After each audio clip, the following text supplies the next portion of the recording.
The war had been lost before we even knew it began. One day, Earth was ours, loud, messy, full of life. The next, the sky cracked open with burning silver, and the Valerii descended.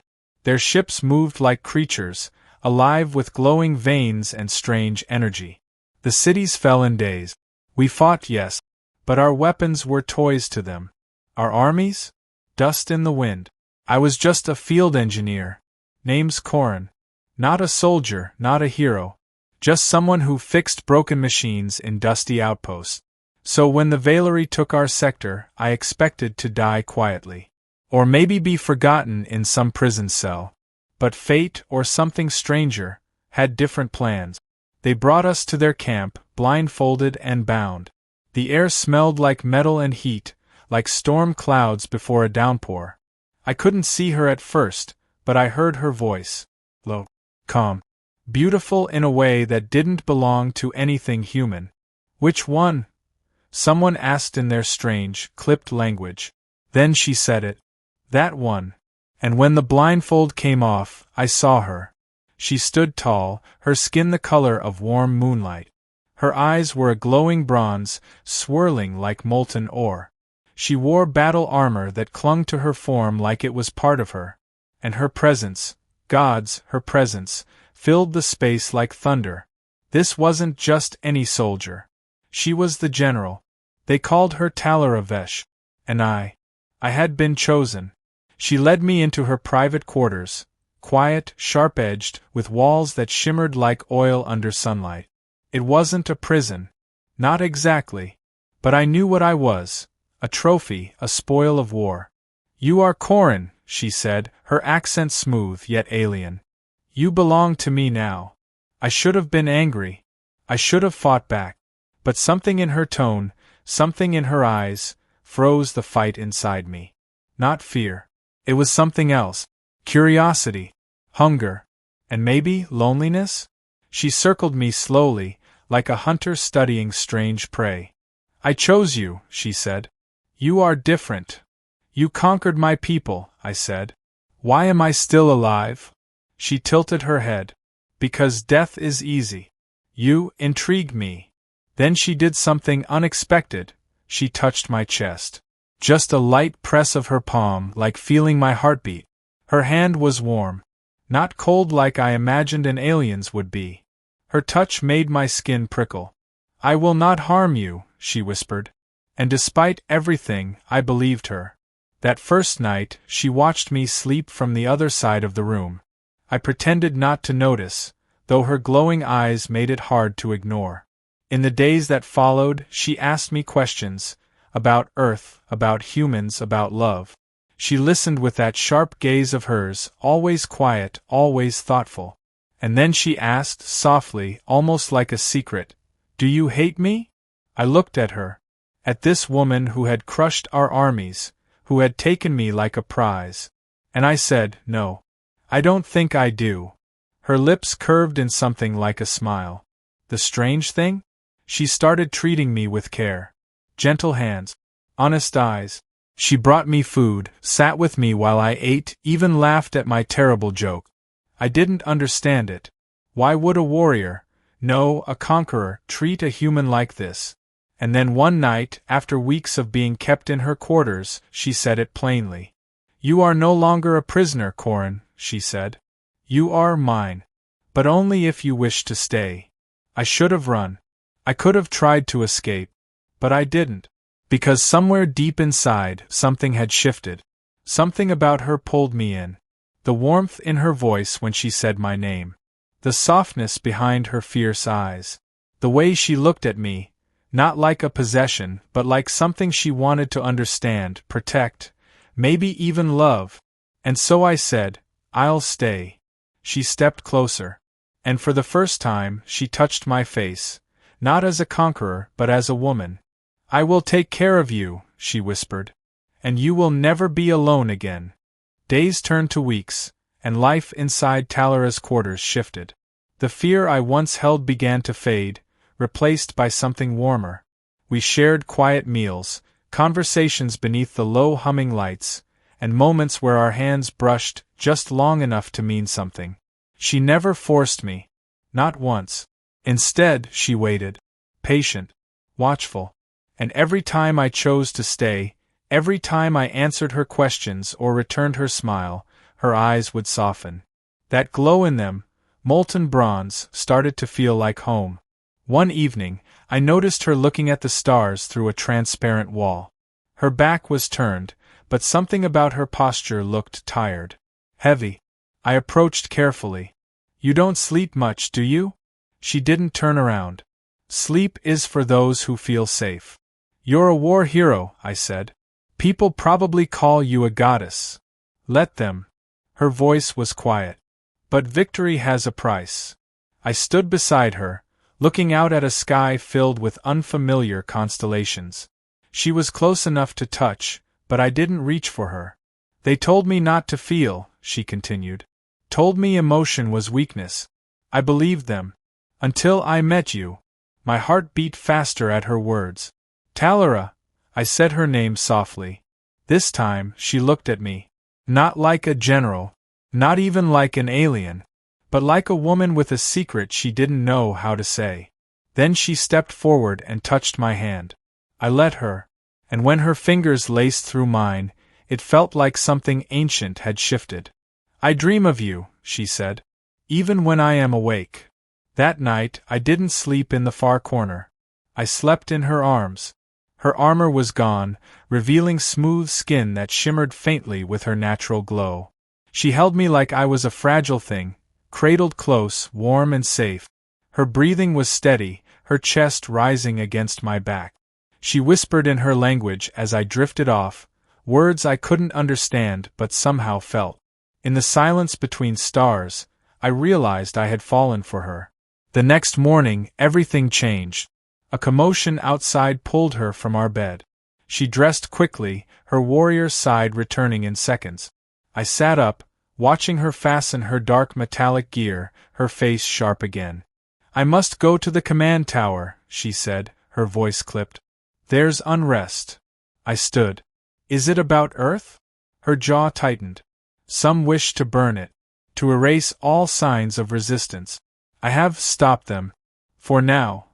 I stepped closer, placing a hand on her arm. You don't have to protect Earth. Not for me. She looked at me like I'd said something foolish. I protect what is mine. There was fire in her gaze, but also fear. Not fear of battle, but fear of losing something precious. Before she left, she kissed me. Not on the lips, but on the forehead, a soft, lingering press of warmth that made my chest ache. Do not leave, she said. I won't. Hours passed. I waited. The door opened long after night fell.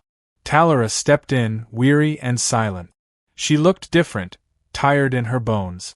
But the moment she saw me, her expression broke into something close to relief. Without a word, she walked over, pulled me into her arms, and held me tighter than ever. They are watching us, she whispered. Some of my own commanders think I am weak. You're not.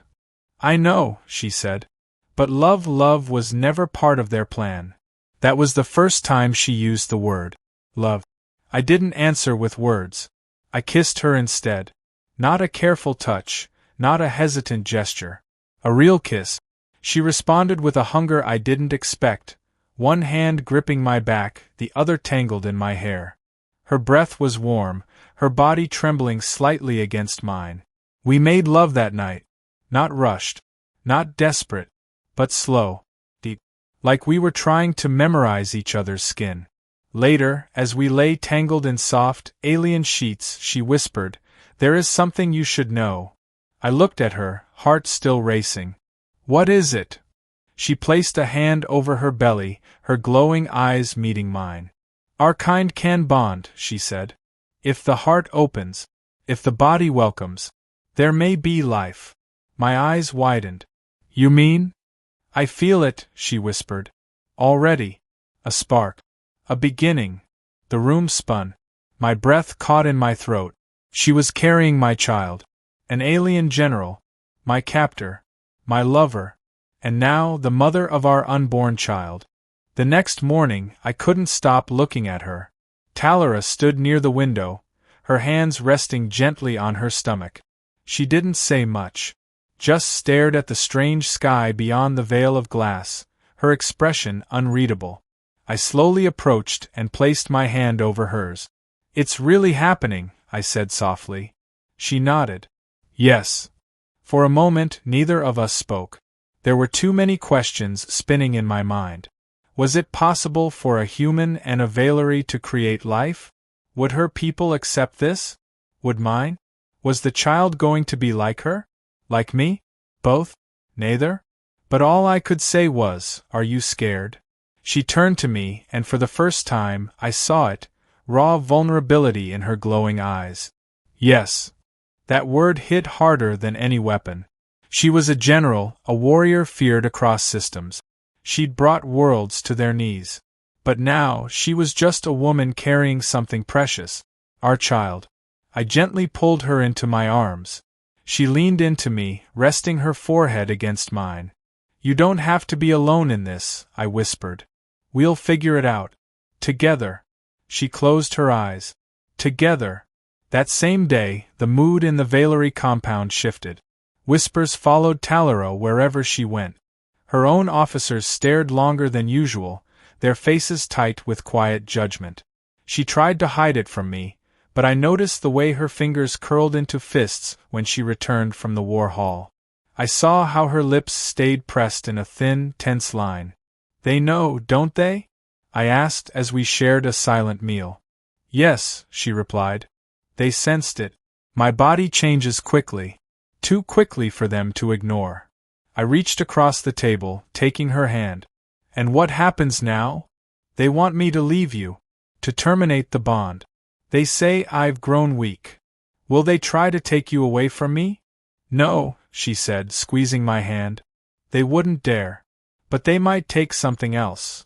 Her eyes fell again to her belly. I didn't think. I stood up, walking around the table, kneeling before her. "Then we leave."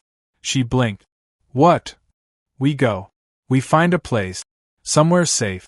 I know Earth's broken, but there are still places to hide. I have friends, old bases. We can disappear." Talera stared at me for a long time, as if trying to see if I truly meant it. Then her lips parted. "You would leave everything behind for me?" "No," I said. "For us." That night the decision was made. We had to escape before her enemies within the ranks found a way to stop her. Before they took her command, or worse, used her pregnancy as a reason to strip her of her honor. She began planning, using her own technology to mask our movement. Her ship, small and sleek, could break orbit unnoticed with the right coding. And her authority gave her just enough time to slip away before the council realized what she had done. "I never thought I would run from a fight," she said as we packed. "You're not running," I told her. "You're choosing something worth more than a war." She smiled then, that rare, soft smile that made my chest ache. "You speak like a poet," she whispered. "I'm just a mechanic who got lucky," I said, brushing her silver hair away from her face. "Lucky enough to fall in love with the strongest woman in the galaxy." She touched her forehead to mine. "And I, with the strangest man. The night we escaped, the stars burned brighter than I'd ever seen. Talera's ship cut through the clouds like a silver arrow. We didn't look back. There was nothing to go back to." Her hand stayed over her belly the entire flight. I stayed close, holding her when the ship shook, whispering calm into her ear as we passed into Earth's dark side. We landed in the ruins of an old desert outpost, forgotten, buried in sand. It had working power and a deep chamber underground, safe from scanners. She stepped off the ship and inhaled deeply, her face rising to the wind. "It smells like dust," she said. "It smells like freedom," I replied. That first night in our new shelter, we curled up beneath soft blankets, listening to the silence. No machines, no voices, just our breathing, and the steady pulse of her body beside me. I placed my hand on her belly. "Do you think it'll look like me?"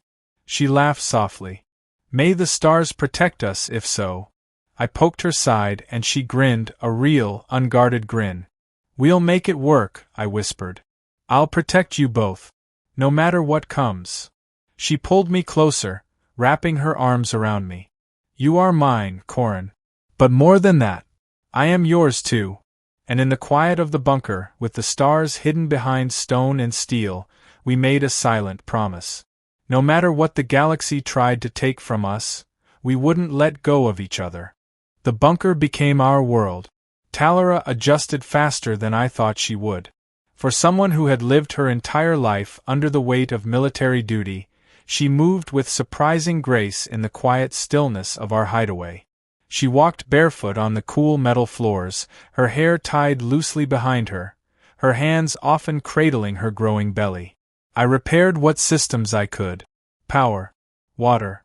Even rigged up a few lights using old solar cells. She helped me, her alien fingers learning human tools, her voice always asking questions, always wanting to understand. Sometimes she'd stop working just to watch me.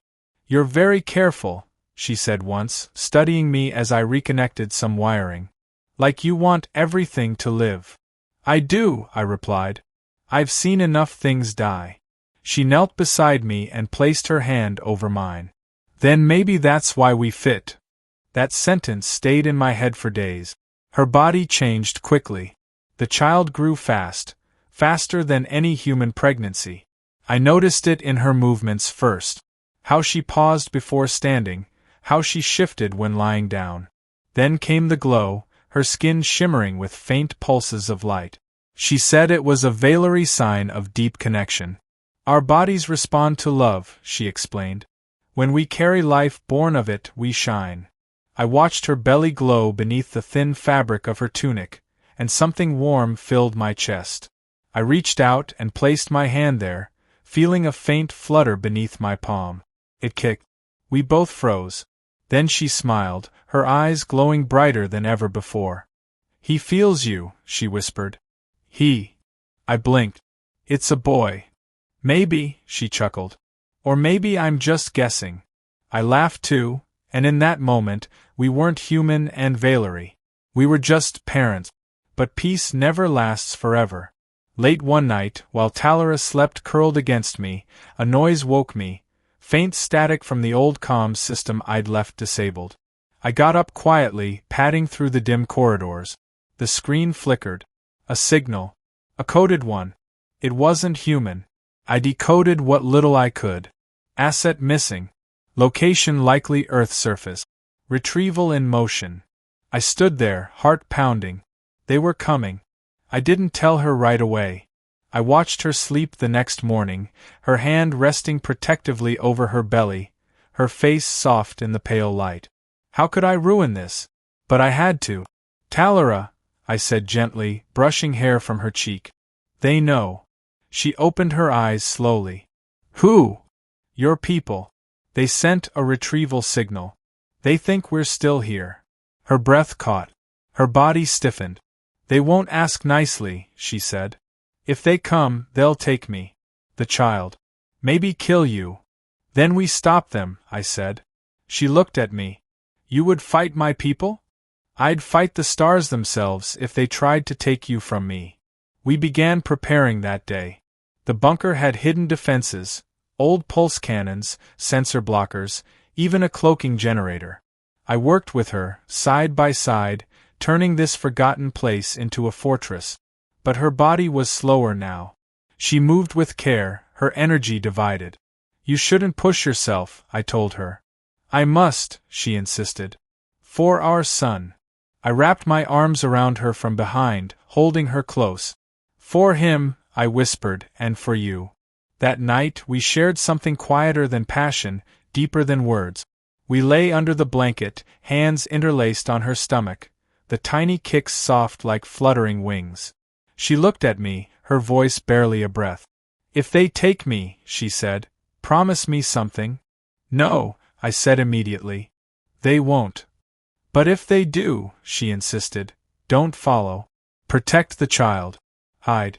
Live. I pulled her into me, forehead against hers.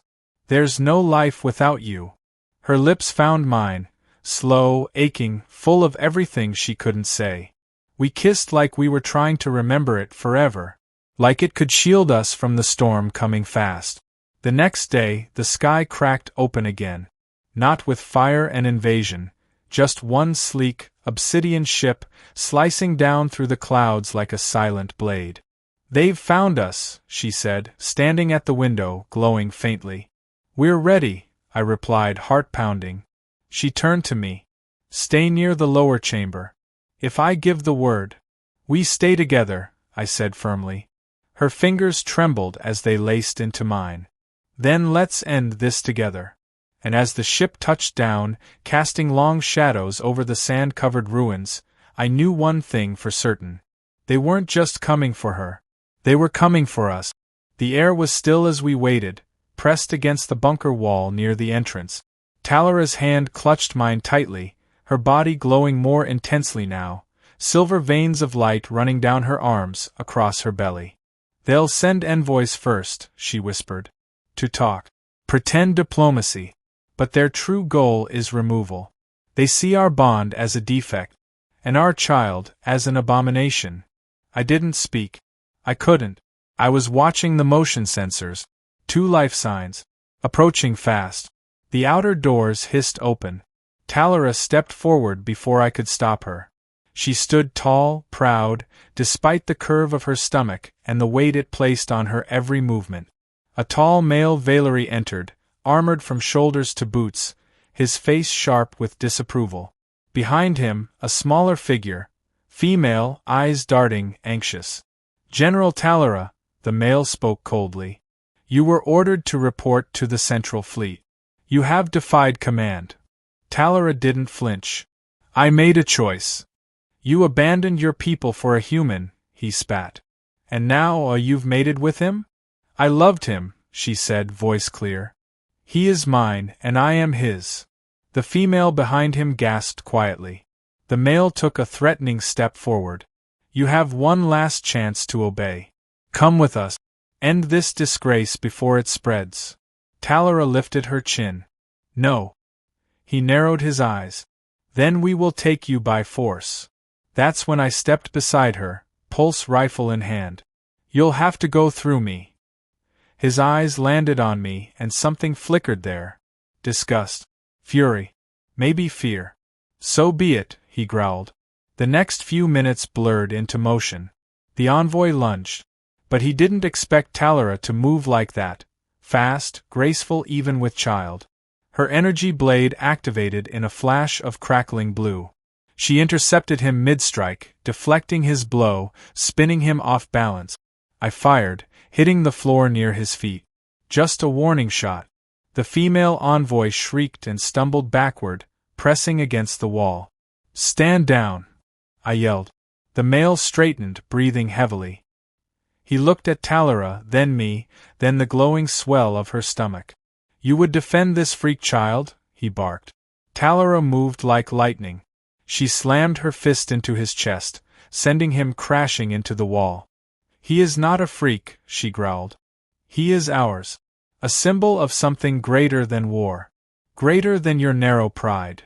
The envoy staggered, clutching his side. "Then you are lost to us." "No," she whispered, stepping closer. "I'm finally found." They left defeated. The female envoy never lifted a weapon. She simply stared at us with wide, strange eyes, then turned and helped the male limp out. Before they boarded the ship, she looked back one last time. And then they were gone. Silence returned to the bunker. Talara slumped into my arms, breathing hard. Her glow had dimmed slightly, but her heart pounded against mine. "You okay?" I whispered, holding her tight. She nodded. "Just tired." "He's heavy today." We laughed softly. A shaky, relieved kind of laugh. I led her to the resting chamber, gently easing her down onto the padded bedding.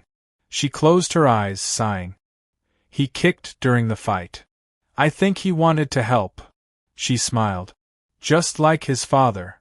I kissed her forehead, brushing damp hair from her temple. "You didn't have to fight them alone," I said. "I didn't," she whispered, curling into me. Weeks passed. No one else came.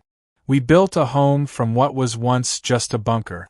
A garden under artificial light. Warm meals. Stories shared across the table. Nights spent tangled in each other, dreaming of futures we once thought impossible. And then the day arrived. Talara's body tensed in the early morning light. "It's time," she whispered, sweat beading on her forehead. Panic rose in my chest, but I shoved it down. I followed every step she taught me. I supported her, whispered to her, kissed her trembling hands. She screamed. She pushed. And I held her close through it all. Then I heard it. A cry. A new sound in our hidden world. A child's first breath. I stared down at him, tiny, glowing, silver-eyed, with strands of dark hair like mine. Talara cradled him to her chest, tears glistening in her eyes. "He's perfect," I choked out. "He's ours," she whispered. Later that night, as he slept beside us, wrapped in blankets made from salvaged silk, Talara curled into me, her body warm and soft, her breathing slow. "I never thought I'd have this," she murmured. "Peace. Family. You." I kissed her shoulder. "You won a war bigger than any battlefield." She laughed softly. "I lost a war to love." I smiled. "That's the only war worth losing." Outside, the stars watched over us, and deep beneath the earth, in a forgotten place now filled with life and warmth, a general once feared across the stars laid her head against her human mate's chest, and finally slept without fear. Forever, we were no longer just soldier and prize. We were something better. A beginning,